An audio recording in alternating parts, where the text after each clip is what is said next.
Steve Bannon's efforts to challenge incumbent Republican senators up for re-election, save for Ted Cruz, has little to do with advancing Donald Trump's wishes, a legislative agenda whatever that is, and everything to do with burning down the House.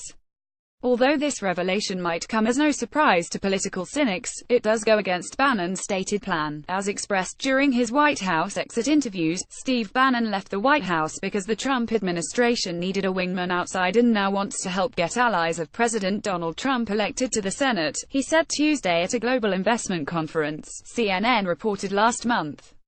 His tune hasn't changed. "We are declaring war on the Republican establishment that does not back the agenda that Donald Trump ran on," Bannon told Fox News' Sean Hannity this week. If Bannon's goal were really to be Trump's wingman outside, though, then why would Cruz be excluded from the hit list? Cruz called Trump a pathological liar and refused to endorse him at the Republican National Convention.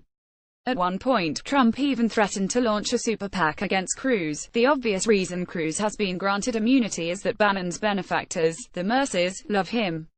Apparently, Bannon is part of the swamp, because the Mercers' money defines who he targets and who he doesn't. But it doesn't end there. What's happening in Utah is even more confusing, if viewed from Trump's perspective.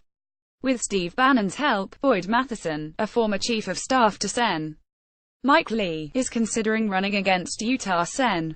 Orrin Hatch, according to Politico. When they huddled in Washington last week, Matheson and Bannon discussed how a 2018 campaign would play out. It may well be time for Hatch to go. He's 83 and seeking his 8th term, and Matheson might be a fine conservative, but it's doubtful this has anything to do with Trump's wishes.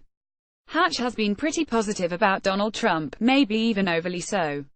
As Roll Call reported, Hatch not only worked to support Trump in the Beehive State, he also helped in neighboring states with significant Mormon populations, uneasy over Trump's personal values and background. And while Hatch was helping Trump get elected, Matheson not only predicted that Evan McMullin could beat Trump and Hillary in Utah, but he also criticized Trump, albeit in a veiled way, for immorality. "It doesn't matter if it's Trump or Clinton," Utahns are saying. "No, that's not what leadership looks like to us," Matheson said. And just weeks before the general election, Matheson also noted that there are likely several million of those primary voters who now also question whether Mr. Trump and the GOP represent them and their values, so Bannon is ostensibly going to help oust an incumbent senator who has been pretty favorable to Trump, and swap him with a Lee Cruz loyalist who was criticizing the president weeks before the November election and more for loyalty. But the problem here is that it is very selectively enforced. The point here is that Bannon's project has nothing to do with advancing Trumpism, and everything to do with ousting establishment incumbents, regardless of merit or devotion to Trump. There's nothing inherently wrong with this, but I think it has been largely overlooked. Reportedly, the criteria for Bannon to support a candidate is that they must oppose Mitch McConnell as majority leader and B, support ending the legislative filibuster. Trump is an advocate of doing away with the filibuster, and has recently shown disappointment in McConnell's failure to repeal and replace Obamacare. But if Trump wants to get things done in the near future, he will need the support of senators like McConnell and Hatch and Bob Corker, whom Bannon is calling on to resign. In the long run, it's possible that Bannon will usher in a new wave of conservative leaders to replace the tired and old. Once upon a time, Hatch was viewed as a young, rabble-rousing, new right conservative.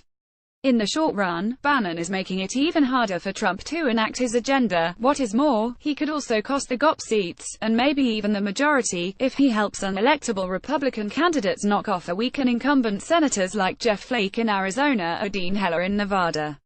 You are now subscribed to the Daily Digest and Cheat Sheet. We will not share your email with anyone for any reason. As was the case with Bannon's backing of Roy Moore for Senate in the Alabama primary against Trump's endorsed candidate Luther Strange, this is an example of Bannon giving Trump what he thinks he needs, if not what the president actually wants. While Trump and the Republicans ostensibly want to put some points on the board tax reform, for example, Bannon is an insurrectionist who has much grander, revolutionary goals. They believe they have to destroy the village in order to save it. Explaining to Mercer and Bannon they could hurt the GOP is beside the point, says conservative Bill Kristol. They want to hurt, even destroy, the existing Republican Party. With friends like this, Trump might not need any enemies.